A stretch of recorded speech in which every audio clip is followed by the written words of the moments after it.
दिनै 2 मार्च बर' माहारिनि मोनसे गोथां जारिमिनारि मोनसे सान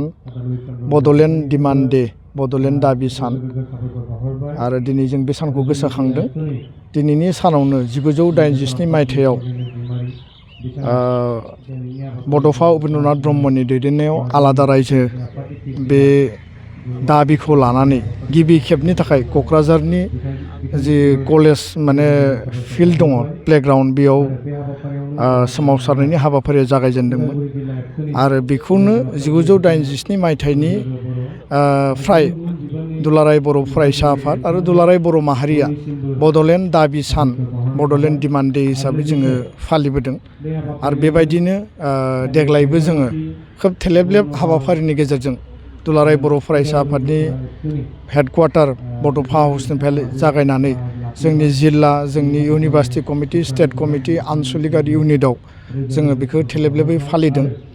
मानो होनना बुङोब्ला बे सानखौ जोङो बावगारलांनो हाया, बेखौ जोङो थैनो होनो हाया। बे जोंनि मोनसे गोथां जारिमिनारि सान। बर' हारिया जेब्लासिम थांना थागोन दिनैनि सानखौ जों गोसोखांनांगोन आरो दिनैनि सानखौनो बिथा खालामनानै बर' हारिया दिनै राजखान्थि भाबै दिनै सामाजिक भाबै आरो रांखान्थि बिथिङाव सोलोंथाइ बिथिङाव गासै बिथिङाव जोङो अधिकार मोननो हाबाय। BSc गोरोबथा मोनदों 93आव, BTC 6 सिडिउल गोरोबथा मोनदों 2003आव आरो 2020 सनाव BTR 6 सिडिउलखौ बिथा खालामनानै बिनि सिमाखौ बारायनानै बिनि अधिकारखौ बिनि अट'नमिखौ बांहोनानै खुंनो हानायनि मोनसे बेयाव गोजोन गोरोबथा जादोंमोन आरो बे हिसाबैनो दिनै बिनि इमप्लिमेन्टेसनाबो सोलिगासिनो। दा बेखायनो बड'फा उपेन्द्रनाथ ब्रह्म जाय गेदेमा बिथांनि दैदेननायाव 1987 मायथाइयाव बिथाङा एबसुनि आफादगिरि जानायनि उनावनो बड'लेण्ड आलादा रायजो दाबिखौ दैखांदोंमोन आरो बेयाव 92 चार्टार डिमान्ड होदोंमोन। बिनि उनाव पलिटिकेल जि डिमान्ड दङमोन बुरलुंबुथुरनि साहा आलादा रायजो बड'लेण्ड, खोलाहा नीलाचल आरो कार्बि आंलंनि बर'फोरनि राजखान्थियारि जि मोनथाय बे दाबिखौ लानानै बिथाङा जागायदोंमोन आरो दिनै थारैनो बड'फा उपेन्द्रनाथ ब्रह्मनि जि सिमां दङमोन बे सिमाङा दिनै आगानसे आगाननै दावखोनानै दिनै जोङो मोनसे लेभेलाव सफैबाय आरो बेखौ जोङो उननि समाव मोगथाङाव जाफुंहोनायनि थाखाय जोंनि जे आबुं आरो उदां सिमां बड'फानि जि सिमां दङमोन बेखौ मोगथाङाव जाफुंहोनो थाखाय आरोबाव गोसोआव सक्ति बोलो आरो समायखिरा लानानै जोंनि कमिटमेन्ट आरो रेसपन्सिबिलिटिखौ जोङो मावफुंनांगोन। आं बेखौ दिनैनि सानाव गोथौयै फोथायो आरो बड'फाया दिनै सोरगोआव जिखि जायगायाव थाया मानो बिथांनि जिउमानि आलो गोजोननि थाखाय जों अराय आर'ज गाबो इसोरनियाव। लोगोसेनो बड'लेण्ड सोमावसारनायाव जाय 1135 जन गिबि बड'लेण्ड सोमावसारनायाव जाय मुंख्लं जाबाय बिथांमोननि जिउ आत्मानि सोरगोआरि आलो गोजोननि थाखाय आं आर'ज गाबदों आरो गासै सोमावसारनायाव NDFBनि सोमावसारनाय, BLTनि सोमावसारनाय, एबसुनि सोमावसारनायाव गासै मुंख्लं गेदेमा बिथांमोननिसिमबो आङो आलो गोजोननि थाखाय इसोरनियाव आर'ज गाबदों। दा बाथ्राया जाहैबाय जे बड'फाया दिनै जोंनि गेजेराव गैलिया, नाथाय बिथाङा बड'लेण्ड सोमावसारनायनि गेजेरजों बुहुमनि बर'फोरखौ खौसेयै थांना थानो थाखाय साहस होबाय, गोहो होबाय आरो दिनै बर'फ्रा दिनै खौसेयै सिनायलायबाय आरो बड'फाया बे सोमावसारनायखौ जागायाबा बर'फोरा सिनायलायगौमोन ना लायामोन, खौसेयै थांना थानो हागौमोन ना हायामोन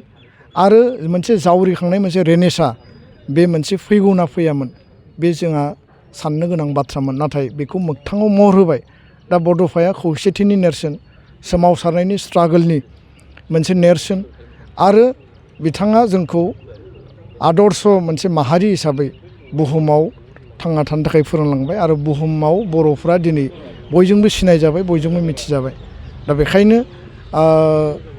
दिनैनि बे समाव जोंहा खामानि मावबावनांगौ गोबां दङ आरो जोंनि आल्टिमेट गलाव थांनो थाखाय जोङो हाबा मावलांबावनांगोन आरो बेखायनो दिनै जों गोसोखांदों। दिनै सोमावसारनाया गैथ'लिया,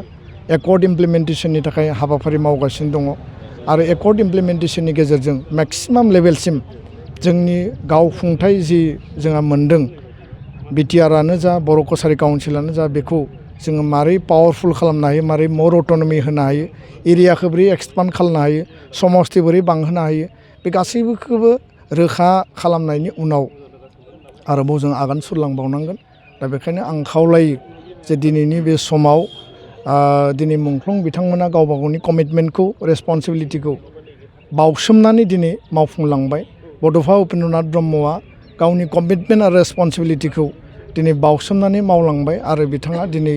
बर' हारिखौ गोथाङारि हिसाबै थांना थानो थाखाय फोरोंलांबाय। दिनैनि समाव आङो गासै बर'नि माहारियारि आफाद, गासै बर'नि रेसपन्सिबोल आफादफोरखौ आरो सुबुंफोरखौ आं खावलायो, बर' हारिखौ आं खावलायो, लोगोसे बिटिआरआव आरो बर' कसारि काउन्सिलाव जायफोर दिनै MCLA, EM, MLA बिथांमोन दङ, जायफोर दिनै हान्जाखौ सोमावसारनायनि गेजेरजोंनो दिनै UPPL हान्जा जादों, सोमावसारनायनि गेजेरजों दिनै BPF हान्जा दाजादोंमोन, दिनै जायफोर रुलिंआव दङ, जायफोर अपोजिसनाव दङ, आं बिथांमोनखौबो खावलायगोन, आङो रिमाइन्ड खालामनो नागिरगोन दिनैनि बे गोथार मोनसे बड'लेण्ड दाबि साननि गेजेरजों जे गावबा गावनि कमिटमेन्ट आरो रेसपन्सिबिलिटिखौ माहारिबाद, माहारि सिबिनाय आरो माहारिनि जेंना जेंसि सुस्रांनायनि फारसे जाहाथे बयबो गोसो होनानै हाबा मावो। अकल राजखान्थियारि बाथ्राफोरखौल' सावरायाबासिनो दान्थे बिदान्थेखौल' बांद्राय खालायाबासिनो, दान्थे बिदान्थेया राजनितियाव थागोन, पलिटिक्सआव थागोन, खिन्थु पलिटिक्सनि नामाव पलिटिक्स खालायाबासिनो माहारि दानायनि, नेसन बिल्डिंनि आरो माहारियाव जि कमिटमेन्ट आरो रेसपन्सिबिलिटि दङ, बे रुलिंआवनो था, बे अपोजिसनावनो था, बिथांमोना मावफुंनांगोन आरो बेयाव जाहाथे जौगानायनि हाबाफारिफ्राबो मोजाङै जायो। जौगानायनि नामाव स्ल'गानल' जानानै जाहाथे खामानिफोरा थालाङा, आं बेखौनो बर' कसारि काउन्सिलानो जा, बिटिआर काउन्सिलानो जा, अपोजिसनानो जा, रुलिंआनो जा, साफ्रोमनिसिमबो आरो मोननैबो बा गासैबो पलिटिकेल पार्टिनिसिम आङो माहारि सिबिनाय, माहारिनि जौगानाय, माहारिनि कमिटमेन्ट आरो रेसपन्सिबिलिटिखौ, जातीयताबादखौ गोसोआव हमथानानै हाबा मावलांबा थारैनो बड'फानि जि सिमां, बे सिमाङा दिनै नङा गाबोन मोगथाङाव जाफुंसारगोन आरो दुलाराय बर' फरायसा आफादा बे सिमांखौ मालाबा बावगाराखै। जों गोसोआव लानानै हाबा मावलांगासिनो आरो मावलांबाय थागोन। गोजोन्थों।